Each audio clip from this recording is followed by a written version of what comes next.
Estranged Parents videos are very telling and they're also very lacking, okay? So, a brief description. What these people do is they'll whip out their phone or they'll get in front of their computer and they'll put on sad music, or they'll have a like have the filter turned a different way to make it look more cinematic, and they sit there and they put the puss on their face, and they put this sad little expression on their face, and then they go ahead and say, well, both my son and daughter don't talk to me and I just have no idea, and I don't know why, and it was out of nowhere, and I did the best I could, and I could never imagine doing this to my own parents. And this is a trend. So many of these kids who are millennials and Gen Zs or whatever are going no contact, and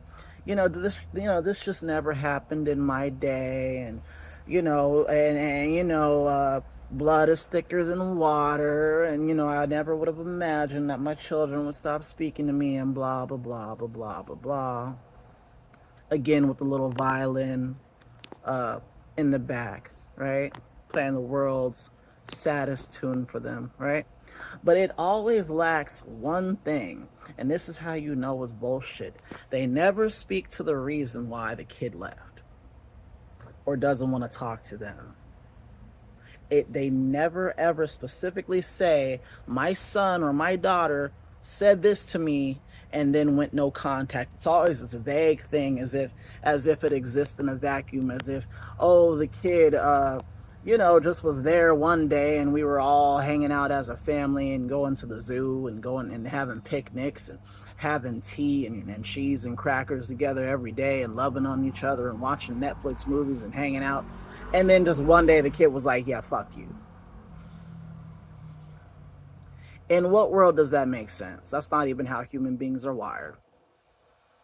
They never ever tell you why, because they know why. Nobody does this shit of going no contact. Nobody does this shit for shit and giggles. Nobody is happy about the prospect of never seeing their parents again, unless, of course, well, some of us are. But what I'm saying is, nobody is looking forward to being that person who all of society looks at and judges and says, you're a horrible person. You abandoned your family. Your mother is getting old and infirm. How dare you leave her behind? Oh, your father, well, he's got a problem, but he was raised that way. That's just the way he is. Nobody wants to be the person who is the target of all this bullshit. I have literally had people in my family who have never ever once asked me my side of everything, or never even once asked me, okay, so why don't you speak to your mother? My father is deceased, so he's not a part of the situation. But I've never had all these people who have all of a sudden switched up and started treating me different ask me, I'd really like to know, if you care to share, why have you changed course and decided to no longer talk to auntie blah blah blah? Why not? Why won't you do that? Why won't you talk to her? Can you please tell me why, if you care to do so? I have never had somebody stand 10 toes down and be an adult and come up and ask me about this, because if they were to, I would tell them.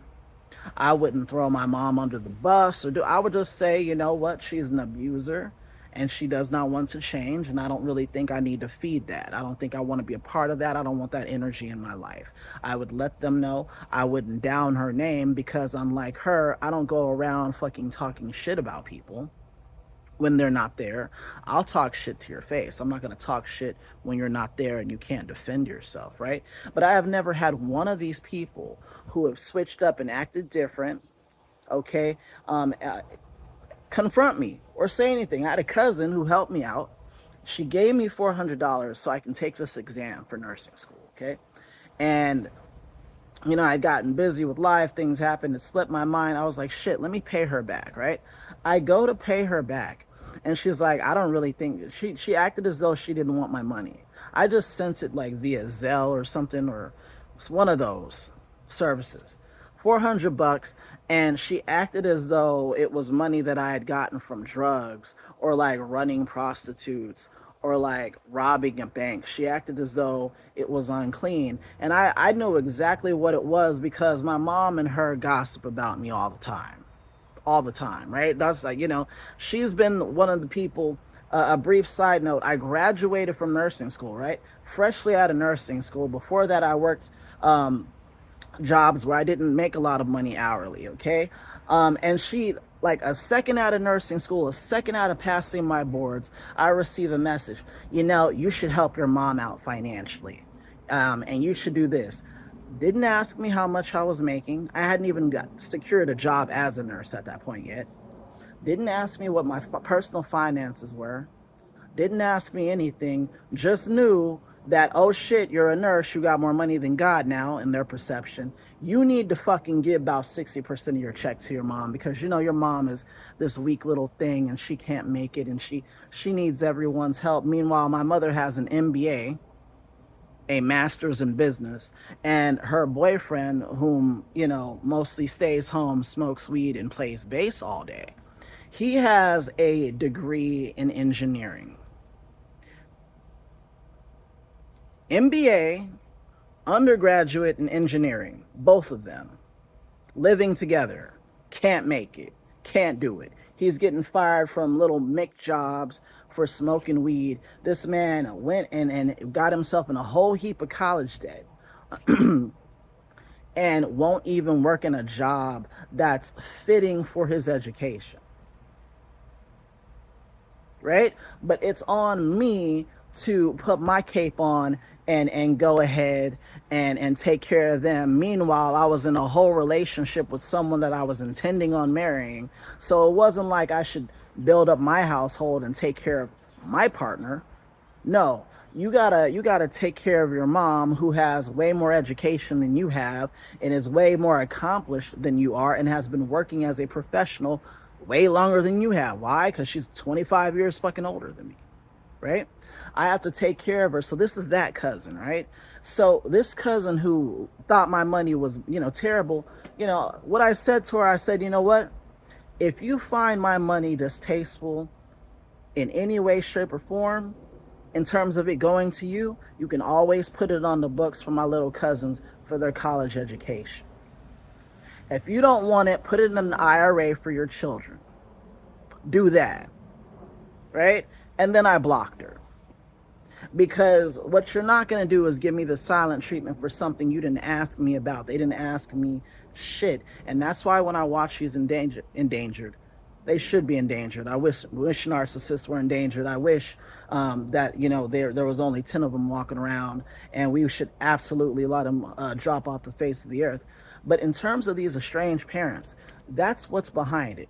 They're sitting there acting all clueless. They're sitting there in their little cars, again, as I said, with bad, sad music playing and all the bullshit, right? And they're sitting there like, oh, I just don't know. And not only do you know why they don't want to fucking deal with you anymore, what you have engaged in, what they all do, you cannot convince me otherwise. What they all do is engage in fucking character assassination, because what a guilty person wants to do when they know they're wrong is get everybody on their side. Everybody be on my side because I already know that I fucked up and I failed. And if the truth gets out, then I look like a bad person. That's why I'm the bad guy in my family. That's why I'm surveilled by my family. That's why when these fuckers send me friend requests, right? On Instagram, motherfuckers that are like distant cousins, fucking 3 times removed, what I understand immediately is that they have been subject to the rumor mill and they're trying to see how I'm doing. They want to act as spies, right? To get back to the queen bee and my mother, they want to act as fucking spies. They want to surveil me. I had an aunt, okay? And this isn't my blood aunt. She married into the family. She's married to my uncle Rodney, okay? This lady has never been close to me. This woman, I would go to her house as a little kid. When you're a host and you're having guests over, you should be a hostess and you should be hospitable and nice. I remember being a little kid being like, I'm thirsty. Can I have something? She's like, yeah, the kitchen's right there, right? A bitch. a straight up mega bitch, a cold hearted bitch. I don't, but I can see why she's with my uncle Rodney, because he's a prick too, right? So like speaks to like, water seeks its own level.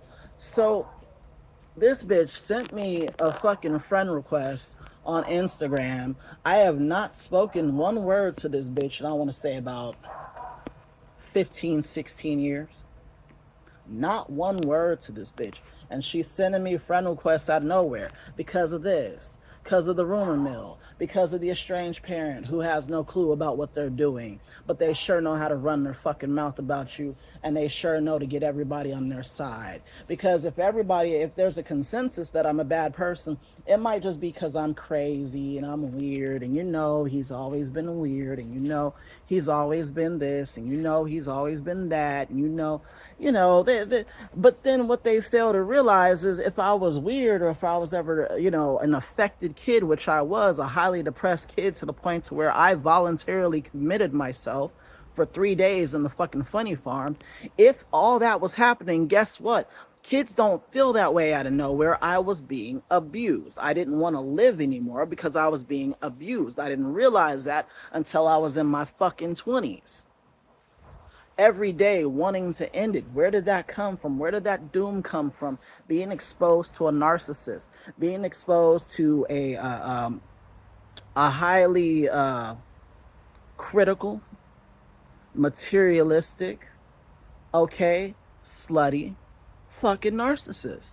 And watching it, and then watching my pain mocked as I expressed it, not being able to express myself, having my own fucking quote unquote mother be jealous of me. This fucking, this narcissistic zero. If my mom was just a little bit smarter, I'm sure she'd have a whole channel talking about me, and then interspersed with the talking about me would be praying, because of course she's religious. All these fucking black narcissistic moms are the most religious bitches you've ever seen in your life. They might as well hop up on the cross because they're holier than Jesus Christ, right? Another reason I'm not a believer, because if you got representatives like that, you must not be shit. And you probably don't exist. But she'd have a channel, and she'd have the sad music, and maybe she'd have enough respect to like black out my face when she's showing pictures of me. But she would have all that. But unfortunately, she don't have a lot going on upstairs. Again, she's an educated woman, but when it comes to common sense life shit and emotional intelligence, she's a fucking idiot, right? But yeah, I just saw like a video on Estranged Parents, or actually a series of them, and it just made me think that, this new phenomenon is their way of trying to flip the narrative and make it about us. And oh, it's a trend. It's a trend to turn your back on your parents. So let's think about what happens when you do that. Again, you become a social pariah, as I have become in my family. Fortunately for me, I have profiled my family, and they are pieces of shit, so I don't really give a fuck. I don't care to be liked by people that are pieces of shit. Okay, you can write that down twice and underline it. I don't give a fuck about the opinions of people that I dislike. Sorry. So you get that. Okay, if you were ever thinking of getting any money or any kind of anything from the estate, you're not going to get that because you walked out. If you find yourself in a bind financially, or sometimes we fuck up in life and we got to go home. I've had to do it a couple times. That is off the table now. There is no home for me to go to, because when I said goodbye, I meant goodbye, and I made a covenant with myself, and I said to myself, if I ever find myself homeless, that's just going to be what it is. That's just going to be what it is. I'm going to hold that tin cup. Hey, sir, can you, spare $1? JK, I'd get up off my ass and go somewhere and beg for a job and rebuild my life. I wouldn't sit there and lay about like some of these people do. And I know that there are different situations, but a lot of these people are fucking lazy. I'm not lazy. I would be on the street, getting up off the street, because I would never ever go back to her house. So that's what we lose out on. So when people say it's a trend, understand that makes absolutely no fucking sense.